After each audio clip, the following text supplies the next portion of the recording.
औरतों को माता सीता से यह बातें सीखनी चाहिए। दोस्तों, अगर रामायण की बात करें तो उसमें माता सीता के कई ऐसे गुणों भर आते हैं जिन्हें किसी भी स्त्री के लिए आदर्श माना जा सकता है और जिसे अपनाते ही उस स्त्री का जीवन आसान हो जाएगा। लेकिन वह कौन से गुण है, तो आइए जानते हैं। इसमें सबसे पहला गुण आता है साहस। रावण ने देवी सीता का छल से अपहरण किया और लंका की अशोक वाटिका में रखा। उसने कई बार मायावी राक्षसों से उन्हें मिटाने का प्रयास भी किया, परंतु वह तनिक भी भयभीत नहीं हुई और रावण के कई बार डराने धमकाने के बाद भी उनके साहस को कोई हरा नहीं सका। वह मायावी वाटिका में बस प्रभु श्री राम की प्रतीक्षा करती रही, जिससे पता चलता है कि देवी सीता कितनी साहसी थी। वह इतनी पराक्रमी थी कि जिस धनुष्य को रावण उठा भी नहीं पाया था, उसके साथ वह बचपन में खेलती थी। उन्होंने संसार को यह बताया कि स्त्री को बेबस और लाचार कभी नहीं समझना चाहिए। मुश्किल से मुश्किल परिस्थितियों का सामना वह पूरे साहस के साथ करने में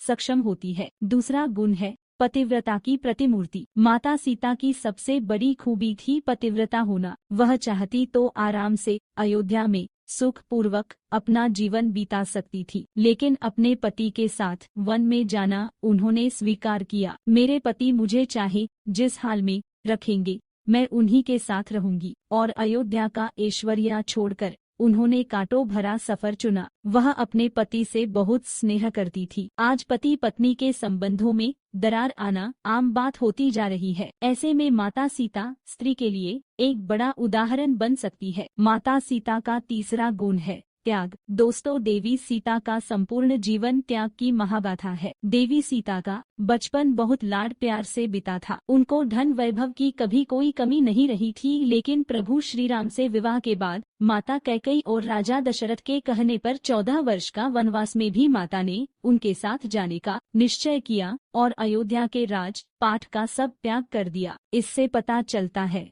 कि उनको धन संपत्ति से ज्यादा लगाव नहीं था। यही नहीं, वनवास के बाद जब वह अयोध्या लौटे तो वहां प्रजा की खुशी और प्रभु श्री राम की गरिमा और प्रतिष्ठा की रक्षा हेतु एक बार फिर उन्होंने राजपाट का त्याग कर दिया और महर्षि वाल्मीकि के आश्रम में अपनी जिंदगी गुजारी। आज की महिलाएं माता सीता से यह बात सीख सकती है। अयोध्या छोड़ने के बाद माता सीता अगर चाहती तो अपने पिता जनक के घर जाकर आराम से अपना जीवन व्यतीत कर सकती थी, लेकिन उन्होंने ऐसा नहीं किया, बल्कि ऋषि वाल्मीकि के आश्रम में रहकर एक साधारण जीवन जिया और अकेले ही अपने पुत्रों की परवरिश की, जो दिखाती है कि माता सीता एक आत्मनिर्भर और स्वाभिमानी स्त्री का प्रतीक है। बिना किसी सहारे अपने 2 पुत्रों को पालन करना कोई साधारण काम नहीं होता है। हर स्त्री को उनसे आत्मनिर्भर होना सीखना चाहिए। अयोध्या की रानी बन जाने के बाद भी उनकी जीवन शैली बहुत ही सरल और सहज थी। उन्होंने अपने ज्ञान और कुशल व्यवहार से ही हमेशा लोगों के मन को जीता। उनको सादगी भरा जीवन ही पसंद था। आज की लड़कियों को भी